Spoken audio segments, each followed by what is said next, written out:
सिंगरौली भाजपा जिलाध्यक्ष वीरेंद्र गोयल द्वारा बताया गया कि जिले में भारतीय जनता पार्टी के द्वारा सेवा ही संगठन अभियान 2 के तहत हॉस्पिटल एवं गरीब बस्तियों में जाकर राशन भोजन नाश्ता एवं काढ़े का वितरण किया जा रहा है।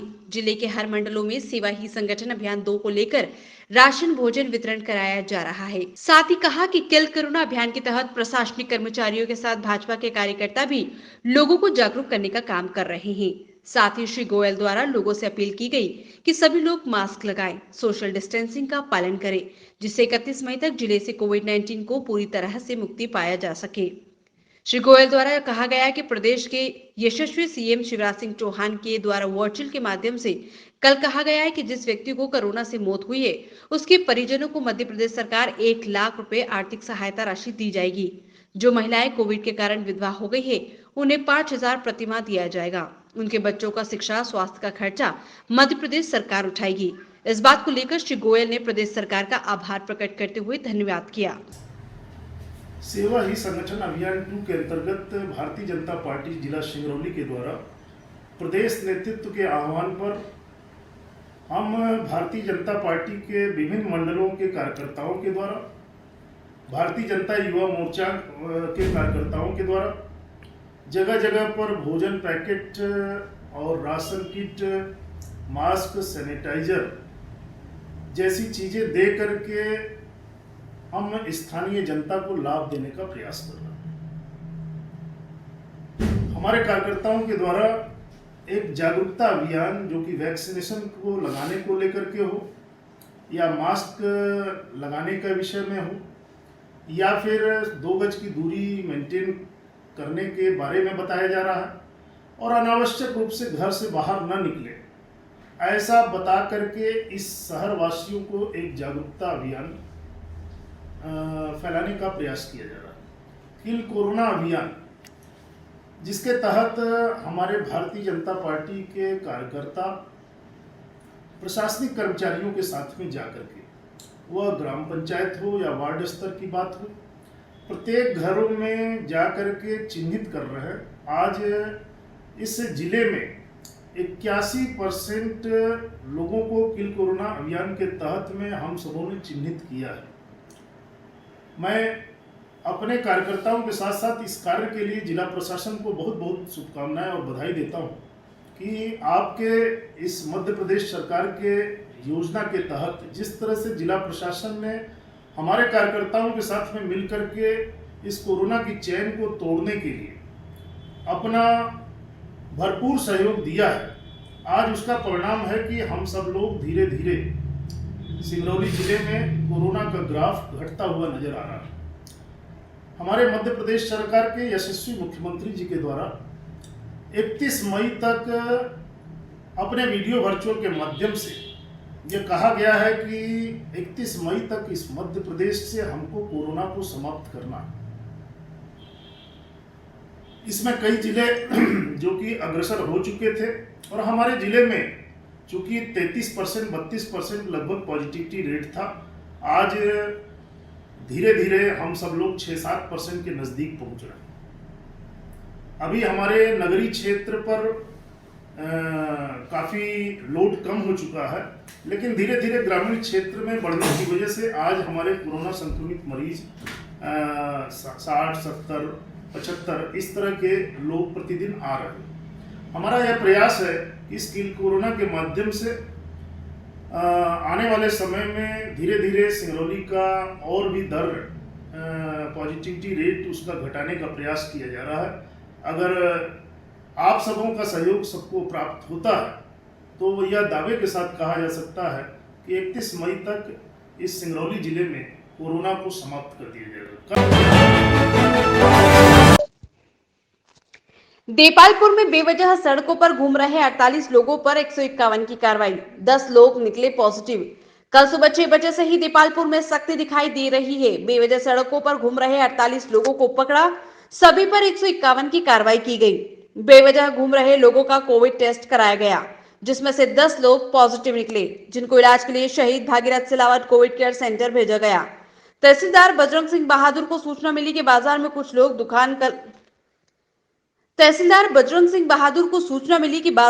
लोग दुकान खोलकर बैठे हैं, सूचना मिलते ही थाना प्रभारी मीणा कर्नावत, सब इंस्पेक्टर दीपक सिंह राठौर, सिपाही राजपाल गुज्जर, देवेंद्र गुज्जर अधिकारी को देखते ही दुकानदार दुकान बंद करने लगे और इधर उधर भागने लगे।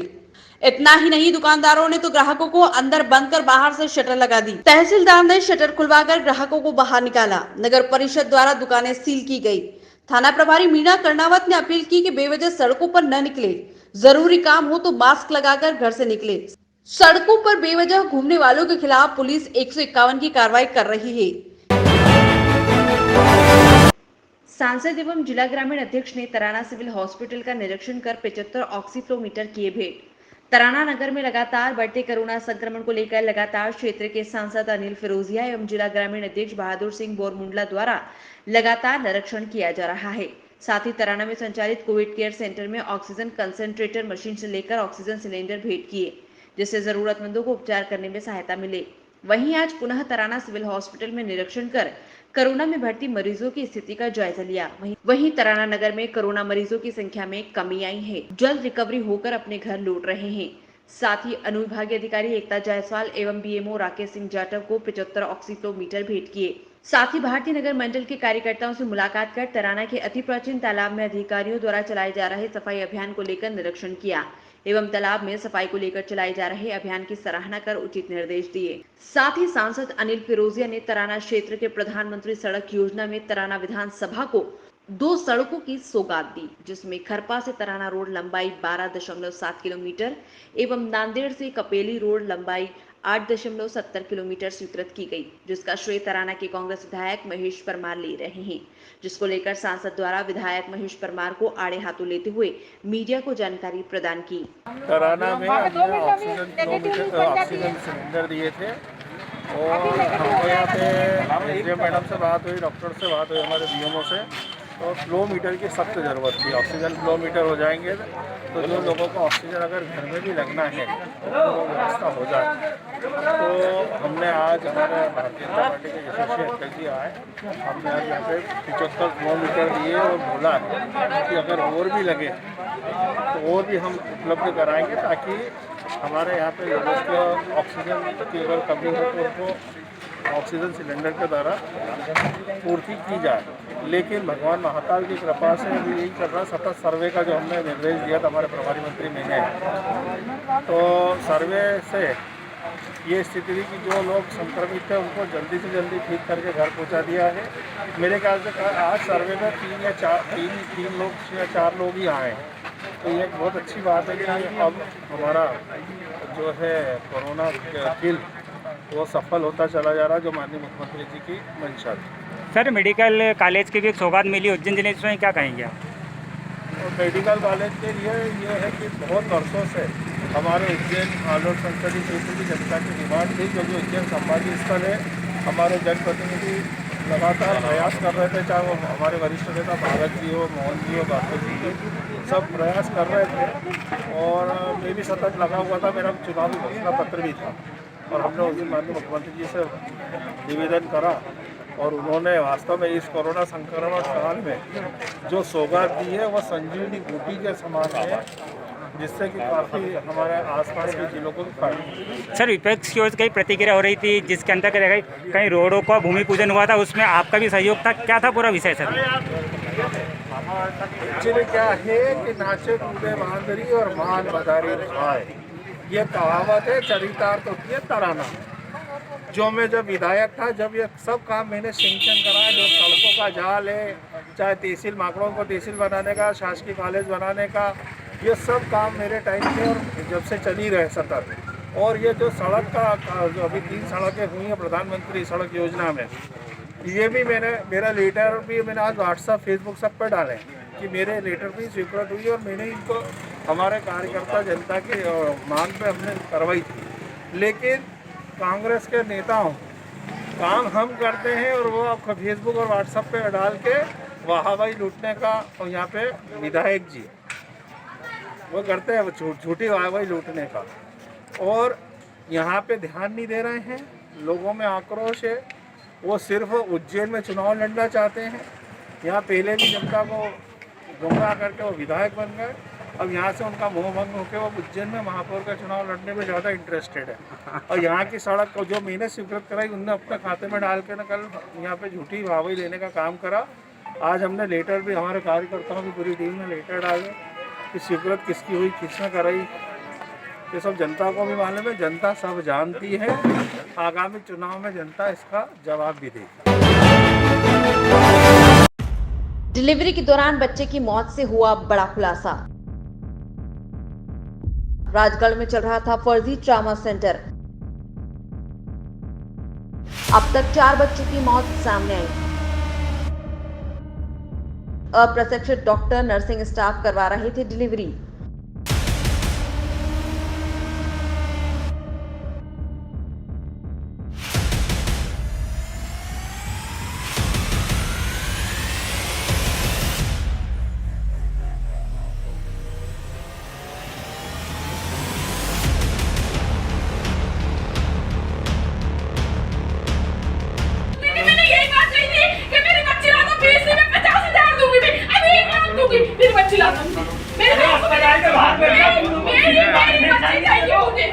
जिला मुख्यालय पर CHLMD के नाम से फर्जी नर्सिंग होम संचालित हो रहा था।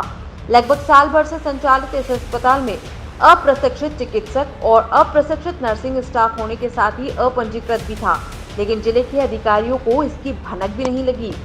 गुरुवार को डिलीवरी के दौरान एक बच्चे की मौत होने से हंगामा हो गया। हंगामे के बाद SDM पल्लवी वेद ने जांच की तो वहां मौजूद 3 अन्य पीड़ितों ने भी अपने बच्चों की मौत के आरोप लगाए। जांच के बाद SDM ने अस्पताल के मामले में पंचनामा बनाकर सील करते हुए खुलासे किए जो चौंकाने वाले हैं। पीड़ितों ने आरोप लगाए हैं कि प्रसूति महिलाओं के जनांगों में खोपरे का तेल लगाकर नवजात बच्चों को खींचा गया, जिससे बच्चों की मौत हुई। SDM की पड़ताल में सामने आया है कि महंगी दरों पर अच्छा इलाज करवाने वाले इस अस्पताल में एक भी प्रशिक्षित चिकित्सक, नर्सिंग स्टाफ नहीं मिला। वहीं अस्पताल में रजिस्टर भी मेंटेन नहीं किया जा रहा था। पड़ताल में खुलासा हुआ कि पिछले 1 सप्ताह में यहां नौसिखिए लोगों की वजह से 4 बच्चों की मौत हो गई। अप्रशिक्षित चिकित्सकों द्वारा अस्पताल में ऑक्सीजन का भी उपयोग किया जा रहा था। बताया जा रहा है कि जो ऑक्सीजन सिलेंडर मौके पर मिले हैं वो सरकारी हैं। ऐसे में शासकीय अस्पताल से सिलेंडर चोरी करके यहां बेचे जाने का भी अंदेशा जताया जा रहा है। SDM पल्लवी वेद ने मौके पर जांच कर भारी अनियमितता पाए जाने पर अस्पताल सील कर दिया है, लेकिन मौके पर मौजूद नागरिकों ने लोगों की जान से खिलवाड़ करने वाले अस्पताल संचालक एवं यहाँ के पूरे स्टाफ पर रासुका लगाने की मांग की है। घटना के दौरान आक्रोशित नागरिकों ने जमकर नारेबाजी भी की। हमें एक शिकायत प्राप्त हुई थी जिसमें अस्पताल की अनियमितता और स्टाफ की लापरवाही के कारण जो एप्लीकेंट हैं उनके बच्चे की डेथ हो गई थी। उसी की जांच करने के लिए पूरी टीम यहाँ पहुँची थी, तो उसमें इनके रिकॉर्ड्स में काफ़ी सारी अनियमितताएँ मिली। अस्पताल का, डॉक्टर का कोई भी रजिस्ट्रेशन ये लोग प्रस्तुत करने में असमर्थ थे। यहाँ जो फार्मेसी चल रही थी उसका भी रजिस्ट्रेशन नहीं था, वहाँ कोई क्वालिफाइड व्यक्ति नहीं था दवाइयाँ देने के लिए लोगों को। प्लस जो नर्सिंग स्टाफ था वो भी जो BSc नर्सिंग के स्टूडेंट्स हैं वो पाए गए यहाँ पे। इस तरह की और भी अनियमितताएँ यहाँ पाई गई जो CMHO द्वारा और डॉक्टर मिसेस यदू के द्वारा उजागर की गई। उसी के परिप्रेक्ष्य में चलते हुए यहाँ पे उनका जो रिकॉर्ड था और जो सामान था वो यहाँ पे जब्त किया गया है और इस क्लिनिक को जो है सील करने की कार्रवाई की गई। कोरोना कर्फ्यू का सख्ती से पालन कराने के लिए लगातार चौथे दिन भी सड़कों पर उतरी मोरवा पुलिस। दर्जनों वाहनों पर हुई कार्रवाई। घटते मामलों के बीच जारी जनता कर्फ्यू में पुलिस द्वारा लगातार सख्ती बरतकर लोगों को सचेत रहने की हिदायत दी जा रही है। वहीं अनावश्यक घर से बाहर नहीं निकलने की अपील भी की जा रही है। बता दें कि मोरवा थाना प्रभारी मनीष त्रिपाठी द्वारा कोरोना महामारी से स्वस्थ होकर लौटने के बाद लगातार पुलिस स्टाफ को लेकर पुलिस अधीक्षक वीरेंद्र सिंह के निर्देशों का पालन करते हुए अनुविभागीय अधिकारी राजीव पाठक के मार्गदर्शन में अनावश्यक घूमने वाले, बिना मास्क के घूमने वाले विभिन्न चौराहे, मस्जिद, तिराहा, फल मंडी, सब्जी मंडी, मेन रोड, हॉस्पिटल चौराहा आदि जगहों में रुक रुक कर लोगों को रोका टोका जा रहा है। कर्फ्यू कोरोना का सख्ती से पालन कराने के लिए मोरवा थाना प्रभारी स्वयं पुलिस स्टाफ के साथ खड़े होकर रोड में लोगों को समझाइश दे रहे हैं। उन्होंने लोगों को समझाया कि इन दोनों गांवों में काफी लोग संक्रमित हो गए थे, जो अब धीरे धीरे सुधर रहे हैं। स्वास्थ्य में सुधार हो रहा है। आज करीब आधा दर्जन 4 व्हीलर व 1 दर्जन से अधिक 2 व्हीलर वाहनों के खिलाफ चालानी कार्रवाई की गई है। कि आपको जानकारी है कि अभी ये लॉकडाउन का समय चल रहा है और माननीय डिस्ट्रिक्ट महोदय जी का आदेश है कि कोई भी अनावश्यक घूमते फिरते ना पाया जाए वही इसी बात के लिए चेकिंग लगाई गई है कि जो भी व्यक्ति अनावश्यक घूमते फिरते पाया जाए उसके खिलाफ चालानी कार्यवाही की जाए, मुकदमा कायम किया जाए यदि कोई उसके पास कोई ठोस कारण नहीं है आने जाने का। सर बात करें अगर कार्रवाई चालानी कार्रवाई का, तो अभी तक में कितने लोगों की कार्रवाई की गई है? अभी कम से कम 1 दर्जन से ज़्यादा गाड़ियाँ थाने भेजी जा चुकी हैं, जो चालान कटने के बाद ही छूटेंगी गाड़ियाँ। महू के किशनगंज थाना पुलिस द्वारा IG Shri Indore Harinarayan Chari Mishra, DIG Manish Kapuria, SP पश्चिम श्री महेश चंद्र जैन, एएसपी ग्रामीण श्री पुनीत गहलोत, एसडीओपी श्री विनोद शर्मा एवं टीआई श्री शशिकांत चौरसिया के निर्देश पर Indore Mumbai highway B road पर लगातार पेट्रोलिंग की जा रही थी। इसी तारतम्य में दिनांक 18 मई 2021 को फरियादी आइसर ट्रक चालक ओम प्रकाश यादव निवासी सावेर ने रिपोर्ट कर बताया कि दिनांक 17 मई को वो ट्रक क्रमांक MS04SD2151 में माइनोसाइक्लिनिक इंजेक्शन के 1632 वायल कीमत 44 लाख भरकर देवास नाका स्थित गोडाउन से निकला था। उसी रात लगभग 11:25 पर एबी रोड पर सोनवाया टोल नाके के कुछ लोगों ने पीछे से ट्रक कटिंग कर उक्त सामान लूट लिया, जिसकी जानकारी लगने पर चालक ने ट्रक टीही कंटेनर यार्ड के समीप एक ढाबे पर लगाया और ट्रक मालिक एवं पुलिस की डायल 100 वाहन को खबर की। उसी रात पुलिस भी लुटेरों की वाकई में तलाश में जुट गई। इस अपराध का खुलासा करते हुए एसपी पश्चिम श्री महेश चंद्र जैन ने मीडिया को बताया कि किशनगंज पुलिस ने उक्त जानकारी पर तुरंत एक्शन लेते हुए अपनी खबरी ग्रुप सीसीटीवी फुटेज एवं अपने कंजर ग्रुप के पीछे लगे पुलिस कर्मियों की मदद से केवल 72 घंटे में ही कंजर गिरोह के 3 अपराधियों रविंद्र सिसोदिया, गोलू सिसोदिया को उनके निवास पीपलिया राव जिला देवास तथा वारिस अली निवास साजापुर को पीपलिया राव जिला देवास से गिरफ्तार कर लिया। इनके 2 अन्य साथी सुकेश और धर्म कंजर फरार हैं, जिन्हें जल्द ही गिरफ्तार कर लिया जाएगा। आरोपियों से माइनोसाइक्लिन इंजेक्शन के 1343 वायल कीमत 33 लाख एवं एक सफेद रंग की बलेनो कार बरामद की गई है। इस समस्त ऑपरेशन में थाना किशनगंज टीआई शशिकांत चौरसिया, उप निरीक्षक अनिल चाकरे, प्रधान आरक्षक मोहन, रितेश वर्मा, पंकज कटारे, आरक्षक फतेह सिंह, रामेश्वर सुभाष, सपना एवं सैनिक कुंदन की मुख्य भूमिका रही। 7 मई को ओम प्रकाश यादव अपना ट्रक क्रमांक MH04HD 2151 में देवास नाका इंदौर से दवाइयाँ तथा अन्य सामान लेकर मुंबई तरफ जा रहा था। तो किशनगंज थाना क्षेत्र में टीही के पास अज्ञात आरोपियों द्वारा उसके ट्रक में कटिंग कर लगभग 1632 इंजेक्शन भरे हुए बॉक्स, मतलब कुल 1632 इंजेक्शन भरे हुए 17 बॉक्स चुरा लिए थे। फरियादी ओम प्रकाश की सूचना पर से थाना किशनगंज में धारा 379 भारतीय दंड विधान के तहत प्रकरण कायम किया गया। लगभग 44 लाख रुपए से अधिक का मसरूका था और हाईवे पर रोड ट्रक कटिंग की एक गंभीर वारदात थी। घटना की गंभीरता को देखते हुए एडिशनल एसपी महू श्री पुनीत गहलोत के मार्गदर्शन में एसडीओपी महू श्री विनोद शर्मा जी के नेतृत्व में थाना प्रभारी किशनगंज शशि चौरसिया के साथ उनके थाने की टीम को इसमें लगाया गया। मुखबिर ने बताया कि वो कल रात को गांव में आ सकते हैं। इस पर से पुलिस ने पुनः कोशिश की और रवि और गोलू को पकड़ने में पुलिस को सफलता अर्जित की। साथ ही साथ पुलिस को उनकी निशानदेही से सफ़ेद बलेनो कार भी मिली और उनके मेमोरेंडम पर पुलिस ने 14 बॉक्स इंजेक्शन के बरामद किए हैं, जिसकी कीमत लगभग 35 लाख रुपए से अधिक है। रोचक और महत्वपूर्ण खबरों को देखने और जानने के लिए आप हमारे चैनल को सब्सक्राइब जरूर करें और बेल आइकन दबाना बिल्कुल भी ना भूलें, क्योंकि एक सब्सक्राइब और बेल आइकन आपको जोड़ेगा हमसे और हम पहुंचाएंगे आप तक रोचक और महत्वपूर्ण खबरें हिंदी 24 न्यूज चैनल के माध्यम से। इसके लिए आप YouTube पर बगैर स्पेस दिए हिंदी 24 न्यूज टाइप करें और बेल आइकन दबाकर चैनल को सब्सक्राइब करें।